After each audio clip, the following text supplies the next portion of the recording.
Access Group, which is a nonprofit company that historically provided federal student loans. With the change to all schools having secondary lending, that stopped. I was the director of Borrower Education for Access Group and did educational presentations and helped students with strategies on how to fund their education and manage repayment and all of those good things.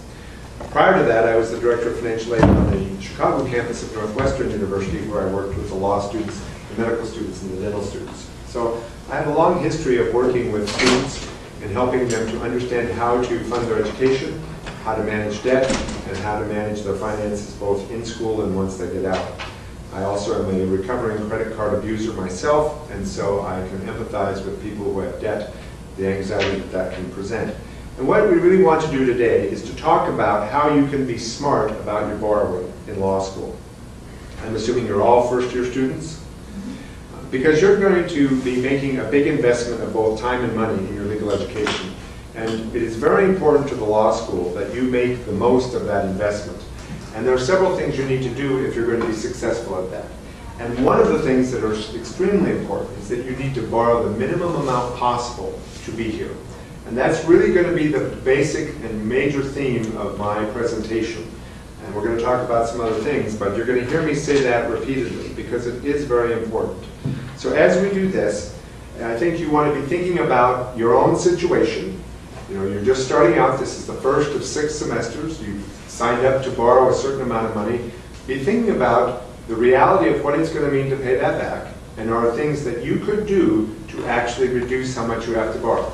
Because being here is a good thing. You know, I don't want you to take from this presentation that somehow you've made a bad decision by being here at the University of San Francisco. I think you've made a great decision, but you want to be very prudent about how you are funding this decision, because ultimately you're going to have to pay back all that you've borrowed, and that could create some hardship for you if you're not careful about how you proceed.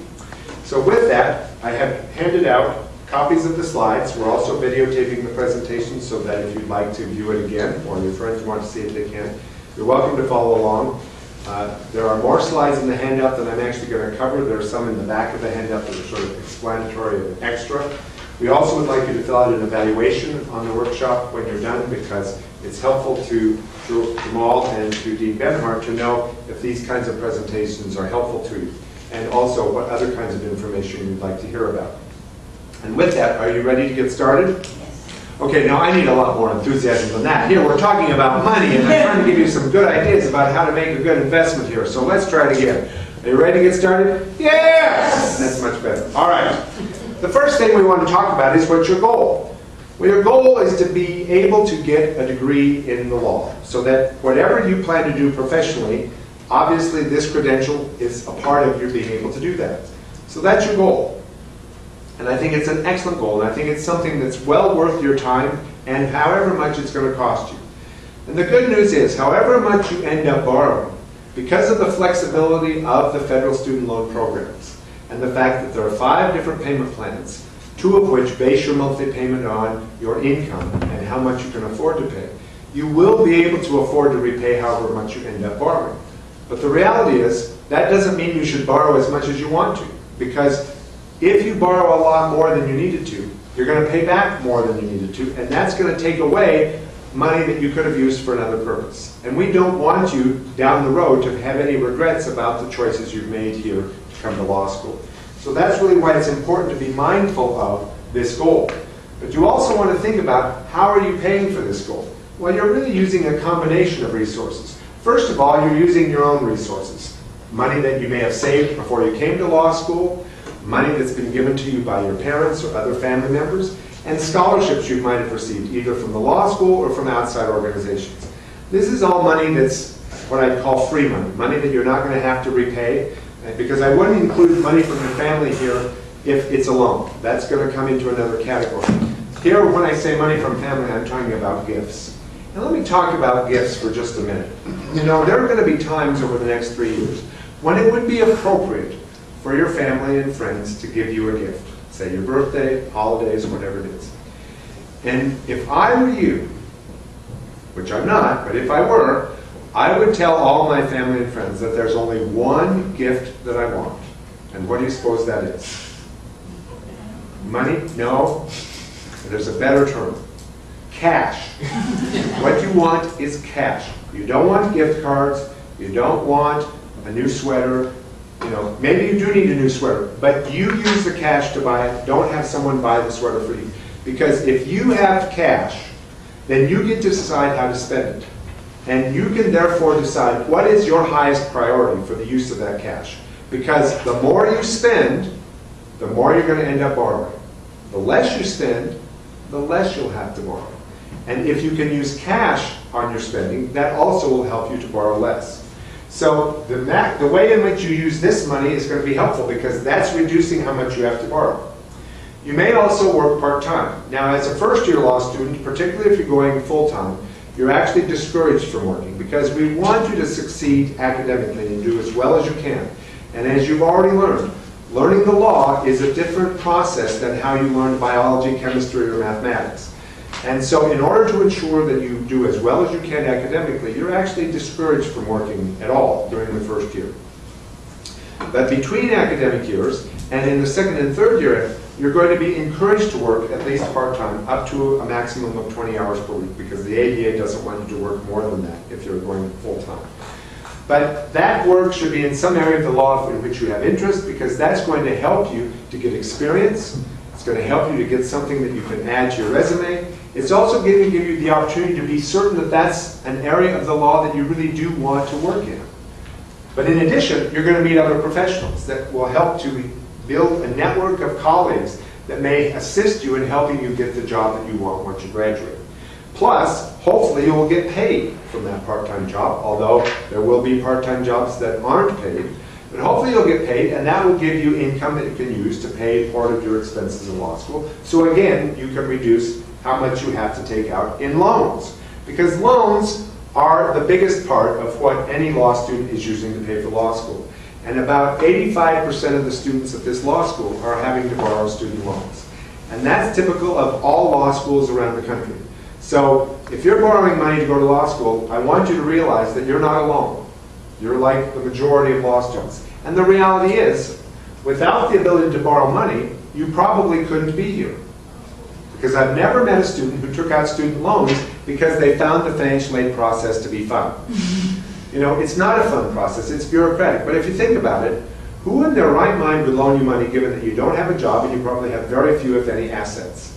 That's a very risky proposition. However, as a society, we recognize that if you want to get this education, and unless we're willing to pay for it for you, then we're going to have to give you some other means to fund it. And loans have become that other option. Now, it would be nice if you didn't have to borrow money, but the reality is, for most investments, people have to borrow some money. Your parents had to borrow money to buy a home. They may have had to borrow money to help fund your undergraduate education. You're borrowing money for this investment. So it's not a bad thing. This is what I call good debt, because you're going to be able to do things that you couldn't have done otherwise, and it should pay you good rewards down the road. But nonetheless, you still want to try to borrow the minimum amount you can. And why? It's because anything you borrow, you're going to have to repay, and it's going to be paid from your future income. And the problem is, you can't be certain what that future income is going to be. Yes, you may be thinking right now, I really want to work for a large firm in San Francisco, where I know they're paying anywhere from $135,000 to $165,000 a year. That's great. But did you also know that probably fewer than 20% of the graduates from any law school, other than perhaps the top 5 or 10 in the country, even have a chance at those jobs?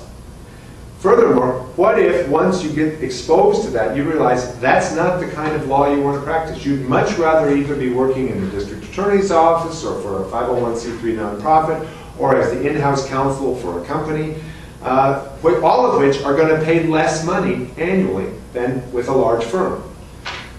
But if you've been borrowing money with the expectation that you're going to be getting a large 6-figure salary when you get out of law school, then you could find you're in trouble. And so it just makes good sense that whenever you're borrowing money for any purpose, that you borrow the minimum amount you need to accomplish your goal. In this case, to get your law degree from the University of San Francisco School of Law, because that will minimize how much of your future income you're going to have to use to pay it back. Because you're going to have a lot of other uses for that future income. Purchasing a home, vacations, paying for your children's education, whatever it may be. And the less you've obligated that to pay back student loans, the better off you're going to be. I think that just makes sense. All right, so how much might you end up owing if you graduate from this law school? Well, I don't know. I don't know how much you're having to borrow. But I'd at least like to give you a sense of what the typical student might be borrowing. And so we're using data here from the class that graduated this past spring. And for that class, they borrowed, on average, $133,000 in change to get their law degree. This does not include any borrowing that they did for their undergraduate education or for other graduate programs. It doesn't include the bar exam loan that they might have borrowed to help fund their expenses once they graduated. It also doesn't include any other form of consumer credit, like credit card debt, a car loan, or anything like that. This is simply student loans that were borrowed to pay for their educational expenses here at the law school. There were students who borrowed more than that, and students who borrowed less, obviously. This was the average. And of that, only $25,500 was in the form of subsidized or interest-free loans.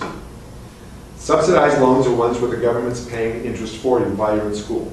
So the rest of that was in the form of unsubsidized loans, and the interest was accruing as soon as the funds were dispersed. So we have to figure out and estimate how much interest might have accrued during the 3 years of law school and the 6 months following graduation before repayment began. And I estimated that that was around $17,200, assuming that the interest rate on the unsubsidized direct student loan was 6.8%, which is the fixed interest rate on those loans, and 7.9% on the Grad Plus loan.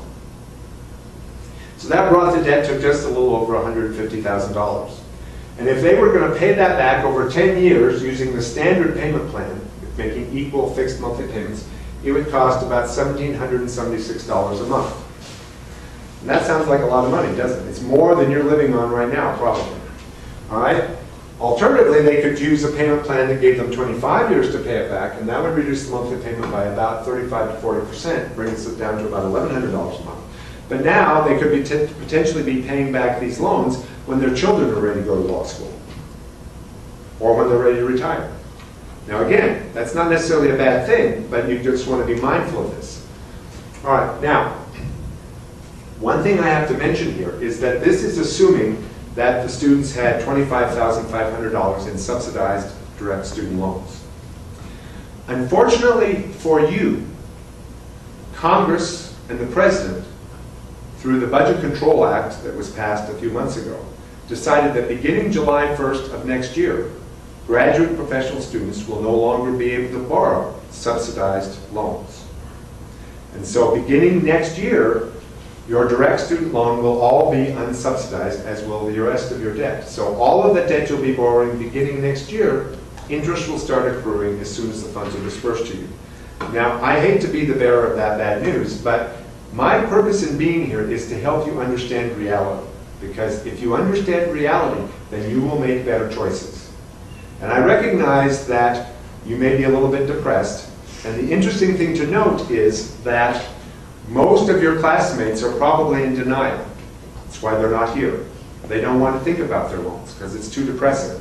I'm meeting right now with the graduate, the third-year students in one-on-one sessions, and a lot of them are a bit depressed because they have not been paying attention to their debt, and now they're having to face the reality that they're going to have to start paying it back. And I'm trying to help you get started so that you don't have the same sort of sense. And so, although throughout this presentation I am going to depress you a bit, before I'm done, I promise you I will take you out of that depression, or at least try to. But the point is, this is the reality that the average student faced that graduated last spring. Your reality will be different, but I can also guarantee that the average amount borrowed by your class will be more than that, and that you will have more interest that will have accrued, not only because the debt's higher, but because beginning next year, the only kind of debt you're going to be able to borrow will be in the form of unsubsidized loans. So, how can you succeed in achieving your goal? You need to do three things. You need to study hard, because you want to do as well as you can academically here at the university, so that you maximize the probability that you make law review, that you maximize the probability of getting interviews with the employers you're most interested in working for, and you maximize the probability of getting the job that you want. Second, you need to borrow the minimum amount possible to do that. Not only because that will be good for you financially, but one of the things that causes students to not perform as well academically in school is stress. And one of the biggest stressors that students have is money and challenges they're facing with their money.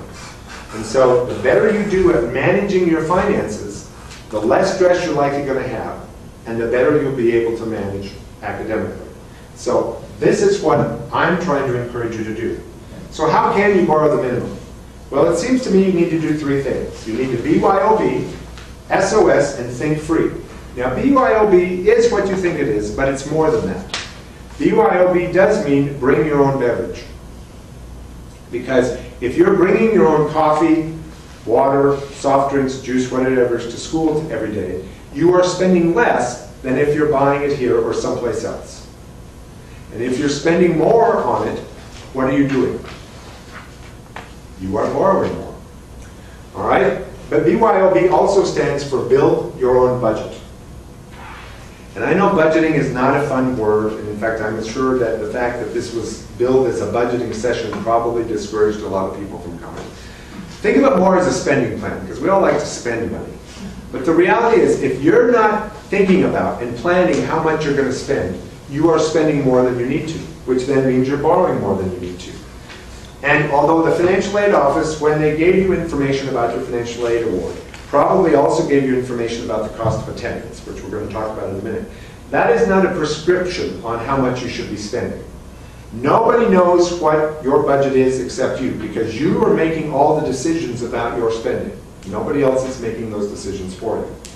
The SOS is not a cry for help. It stands for save on spending. Because once again, if you save on what you spend and you spend less, then you'll need to borrow less. And if you do as much as you can that's free, then obviously that's a good way to spend less. And there are two things that are going to be most important to you, and they're both essentially free. What are the two best things you can be doing in order to succeed academically and to minimize your borrowing that are essentially free? Study and sleep. That's right. You're going to consume more of your 24-hour day doing studying and going to class and sleeping than anything else. Now, technically, neither of them are free. The reason you're studying is because you're in law school and you didn't have to pay tuition to be here. But they're not going to charge you more tuition if you study harder and study more hours. Similarly, yes, you're having to pay rent someplace, probably, for housing. But you don't pay more rent because you sleep more hours. But if you are well-rested and you're studying hard, you are going to be better off academically than if you don't do those things. So that's two important free things. We'll talk about some other options as we go along. So what is your budget? Is it cost of attendance? Is it your resources versus your expenses? Is it your spending plan? Well, it's really your spending plan. It's really how you're taking the resources that you have and spending them. And ideally, you want to be planning that. Whether you plan it or not, you're going to spend money. But if you don't plan for it, it's probable that you're spending more than you realize and that you need to. Cost of attendance is something that the financial aid office is actually required to calculate, because it represents the combination of fixed and variable expenses that you're going to incur as a student. The fixed expenses are tuition and fees, which of course you don't get to set. You know, when you applied to come here and got admitted, there was nowhere on any of that paperwork where they said, how much do you want to pay us? It would have been nice if they'd asked that, but they don't. But of course, no one forced you to come to this law school. You got to make that decision. Once you do, you got to pay what it costs. Now, the rest of your expenses, which are associated with your living costs, again, you're going to have to pay something, but it's all a function of the choices you make. And you know, the important thing about cost of attendance is, and the reason it has to be calculated, is that it represents the maximum amount of financial aid you can receive for the academic year, in the form of grants, scholarships, and work study, if there's work study, as well as loans. You can't receive any more than that in combination. And note that it's also for the 9 months of the academic year, because financial aid is not intended to support you during periods of time when you're not actively going to class. So during the 3 months of the summer, if you're not enrolled in school and taking classes, then you're not going to get financial aid for that period of time, and you're going to have to come up with some other resources to pay for your living expenses. So be mindful of that. Another thing about cost of attendance is that it's not prescriptive. It's not how much you're supposed to spend. It's just on average what the typical student is spending. Therefore, it's not your budget. Even if the school calls it your student expense budget, that's not what it is. Because as I've already said, they do not determine what you spend your money on and how you spend it. You do. So in terms of building your own budget, you do want to be mindful of the cost of attendance, though, because it will give you some guidelines. Because you don't want to exceed this number, because you can't receive financial aid in excess of that. And if you're paying for this all on your own through financial aid, you've got to be mindful of that. And it's important to understand that in terms of your expenses, there are certain things that the school cannot include as an expense. And yet we know that you probably do have to pay that expense. And let's begin with the issue of transportation. The financial aid office is not permitted to include the cost of a car payment as part of the cost of attendance for transportation, because you don't need a car to go to school. Now the reality is, if you have a car and you have a car payment, you've got to keep making that car payment, because if you don't, you're going to get into trouble. But you're not going to get extra financial aid to do so. So what does that mean you're going to have to do? If in fact you have, say, a $300 a month car payment, you don't have nearly enough money in transportation in terms of cost of attendance to cover that. So what does that leave you with? What are your options? And I ask you, what would you do? Spend less money on something else. One option is spend less money on something else. Cut back in some other area. What would be another option? Sell your car. Try to get rid of the car so that you don't have that home. Because the reality is, in San Francisco, you don't really need a car right now. What would be a third option? Get somebody else to pay off the loan. Okay? I mean, realistically, maybe selling it isn't an option. Maybe cutting back in other areas is an option. But maybe it's something that your parents might be able to help you with. I don't know. You've got to explore it, because Jamal can't give you more financial aid just because you have that car. Something else, housing. Here I'm assuming off campus. But they're also making the assumption that you're living with at least one other person who's sharing the cost of housing with you. In other words, they're assuming you have a roommate. They're not assuming you're sharing a bedroom. But the cost of a 2-bedroom apartment is not twice that of a 1-bedroom apartment. And so if you are living alone, by yourself, without roommates, then you are probably spending more on your housing than they have allocated. And so again, that's going to create a problem. And you'll notice that the housing component, which is housing, utilities, and food, is $1,500 a month. Now I know that San Francisco is an expensive place to live. You could find a studio apartment for $1,500 a month and not necessarily be in one of the greatest neighborhoods. So I hope you recognize that of this amount, you probably need at least $300 to $400 a month for food, another $100 or so for telephone and utilities. So that's leaving with you probably no more than at most $1,000 for your rent. And so if you're paying more than that, then you could have a shortfall. And the bottom line is, if you end up spending more than this, you're not going to get financial aid to do it. So how are you going to cover that? Does this mean you're going to have to try to work part-time on the side, even though you know you're not supposed to this first year? Are you going to start using your credit cards more, which is not a good form of credit? You know, how are you going to manage? And is that going to start adding to your stress, which is now going to interfere with how you perform academically? And finally, one final note is that in terms of the personal area, one of the things Jamal can't include is if you have a lot of credit card debt. You have to keep making your minimum credit card payments, but he can't give you extra financial aid because of that situation. There are a few situations where you can get extra financial aid. One of them is if you have dependent children. Obviously, you can't bring them here to school every day. And so you can get some extra financial aid to help with childcare expenses, but only during the period of the time when you're in class. But you can't get extra money to help them with food and shelter and all that. If you are having issues and if you think you need help, you need to get in and talk to Jamal, because this is the reality. If you're going to have to spend more than this, you're not going to get financial aid to do it. Hopefully, when you do your calculations, you'll actually end up spending less, which then hopefully will allow you to borrow less. Because as I said, how much you spend is a function of the choices you're making in all of these things. And clearly tuition and fees is the biggest expense, housing is the second biggest. But again, how much you decide to spend is a function of your choices. And once you've made those choices, and once you've got that spending plan, I think it's important to think about, can you afford to repay it? Because although you got the loans without having to demonstrate that you had the ability to repay it, I think to be responsible, you at least need to think about how far your future paycheck's going to go. And this is the part that gets really depressing. So I'm just going to give you a heads up, all right? But I think I need to be honest with you, because if I'm not, then you could end up graduating from here having a lot of regrets and frustration. So, how far do you think your future paycheck is going to go based upon what you think you might have to borrow? And again, we're going to call upon average data. And here I'm using information, once again, that I've gotten.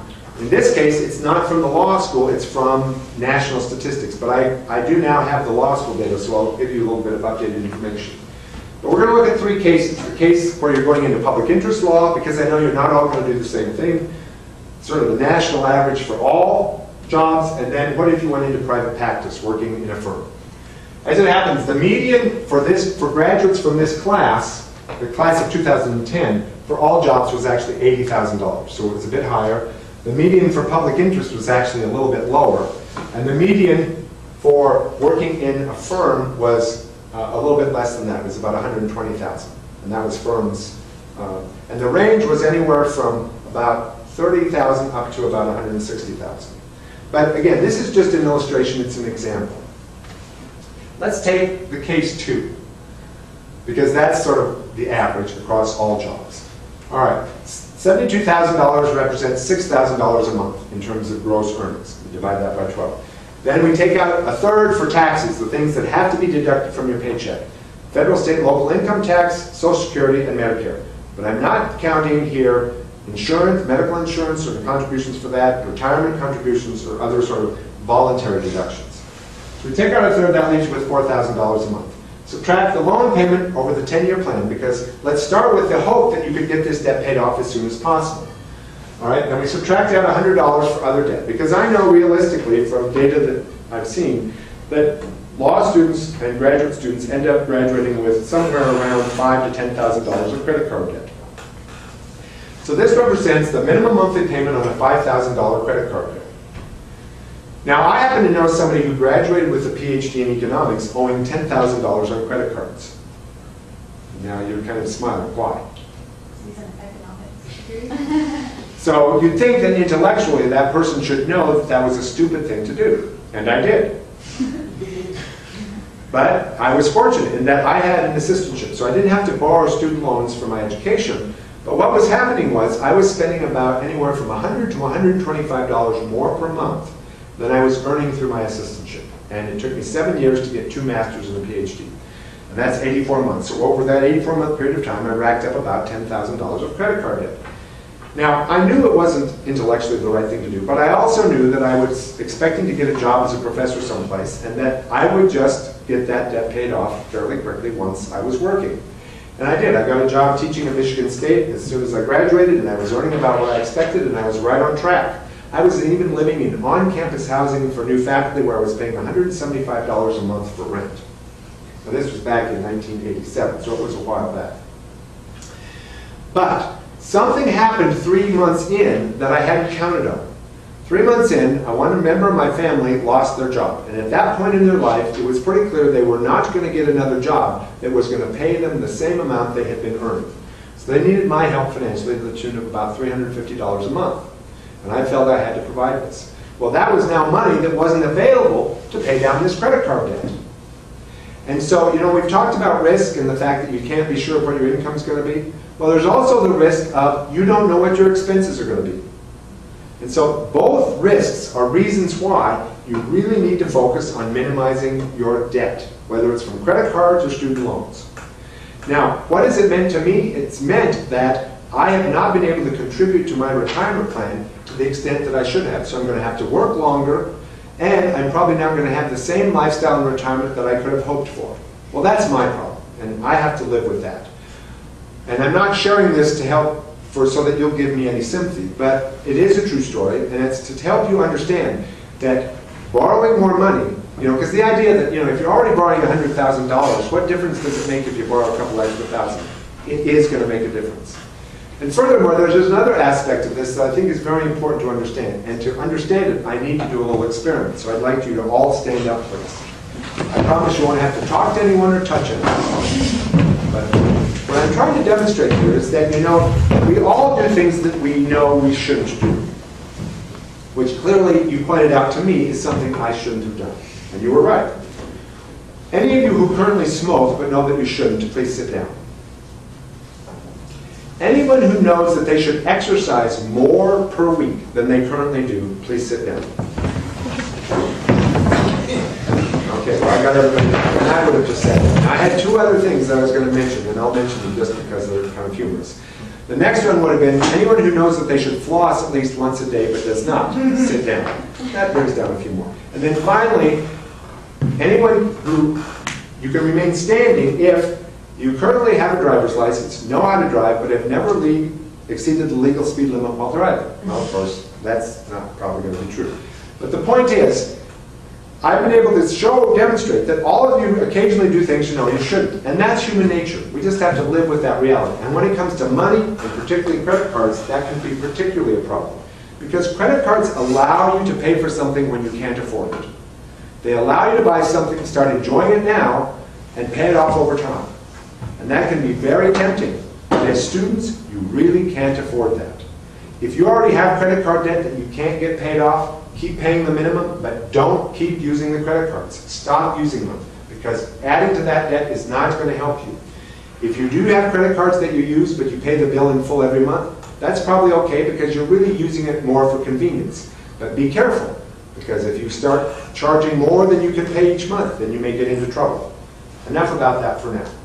The point is, we've come up with a certain amount of expenses, and it leaves us with $21.24 to spend on everything else. By the way, if you had $5,000 of credit card debt and were paying only $100 a month, it would take you 32 years and then some to get that debt paid off if you were making only the minimum monthly payment, assuming you never used the credit card again.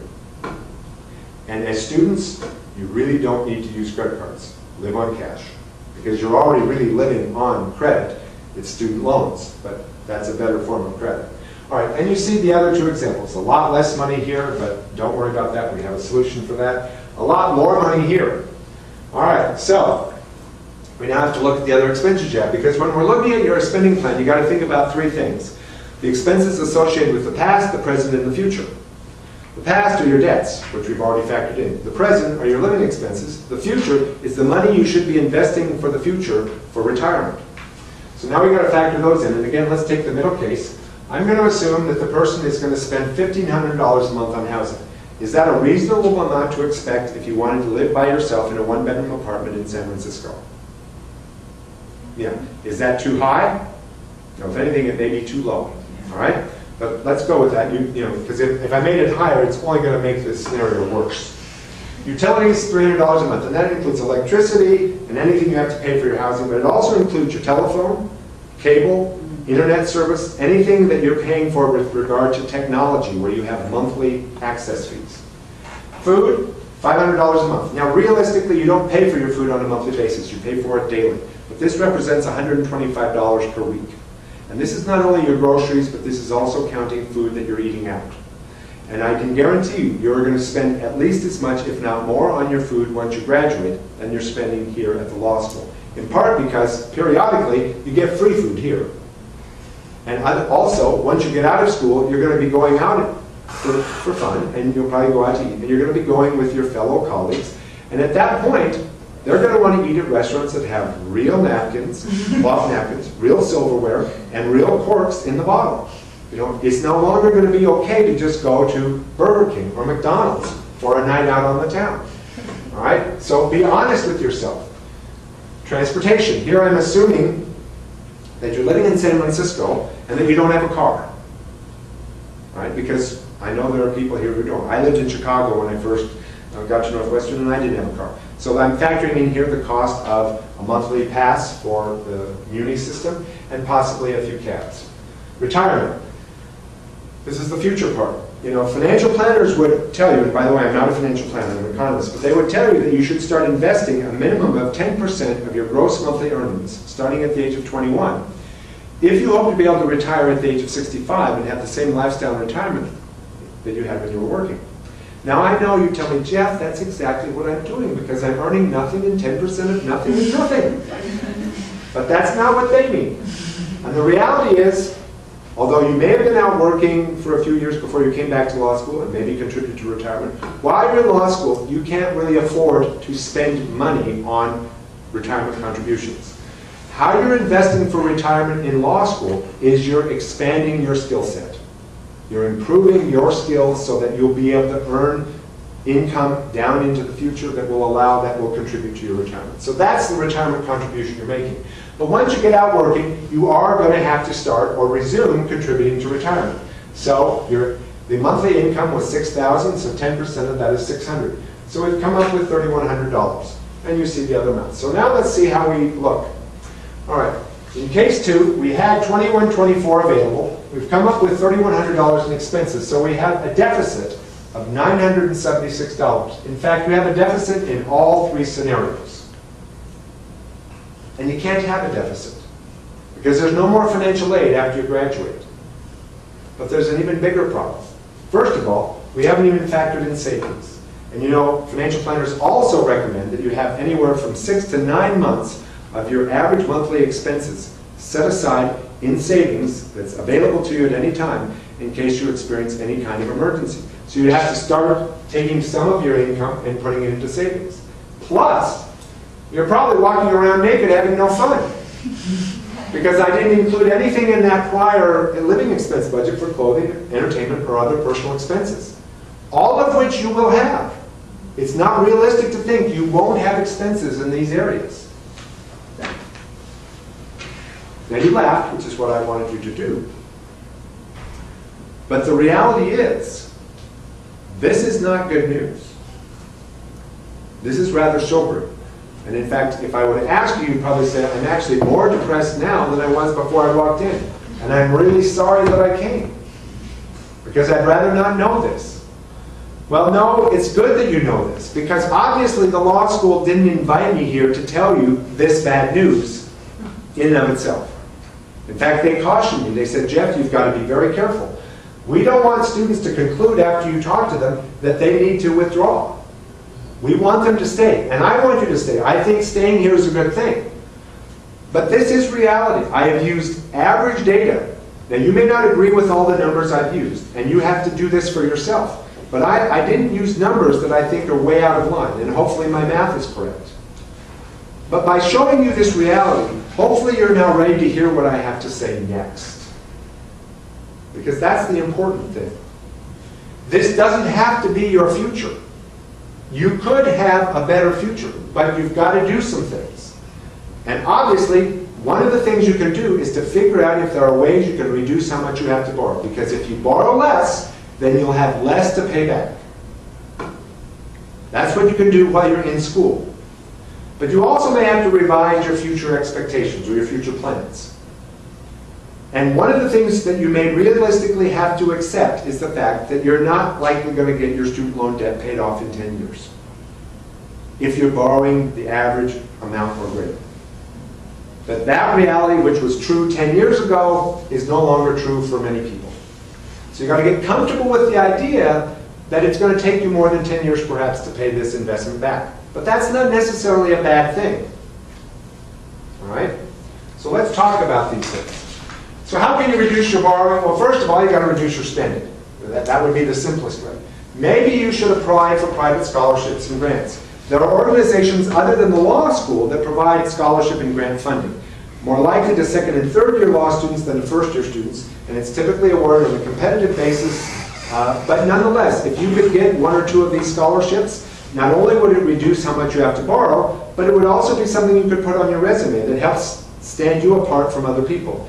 And Jamal, where do you put up information about any outside scholarships that you're aware of? We send them out via email, and we also have a wall here in the lockers on Student Boulevard where we can post and put applications as well. So you can find out through the emails from financial aid or through the bulletin board that they have down in the locker area. And also on Twitter. In Twitter. So they're letting you know, but it's up to you to follow through. Use cash, not credit or debit cards. You know, I don't know if you've ever tried this experiment, but if you go out shopping with only cash, my guess is you end up spending less than if you used a debit card or a credit card. Because psychologically, when you give up that cash, you immediately feel the sense of loss and can better evaluate the trade-offs. You know, is this really worth it? When you use plastic, particularly a credit card, and use the expectation, oh, I'll just pay for that when the bill comes. And if you're like me, that was a fallacy because I knew I wasn't going to do that, even though I tried to use that justification. But you're not feeling the immediate sense of loss or pain or sacrifice. And so you're not necessarily being able to adequately evaluate if you can really afford it. So I consider you to think about that. Now don't carry around large sums of cash because that's not safe. But again, think about that. Are there other ideas? Well, let's think about that. First of all, realize that prestige as a law student comes from how well you do in law school. Whether you make law review or whether or not you get the job that you want or the interviews. It doesn't come from what you wear, where you live, what you drive, or where you eat. Yes, in society, we're very hung up with how our neighbors are doing and, you know, trying to keep up with our neighbors and status and all of that. And maybe that's okay for you once you're a lawyer and you're actually earning income. But right now you're a student. And you need to recognize that as a student, it's okay to be a poor student. It's okay to be cheap. It's okay not to treat anyone. It's okay to try to be as thrifty as possible. Because that's not contributing to how well you're doing in law school. But it is contributing to how much you're going to have to pay back. And how can you save on your spending? Well, I have some ideas. The first relates to the rotary dial telephone. Now, most of you probably have never even seen a rotary dial telephone in real life. You've maybe seen pictures of it. And I'm not really talking about the fact that you should all get a rotary dial telephone. But this really symbolizes or represents technology.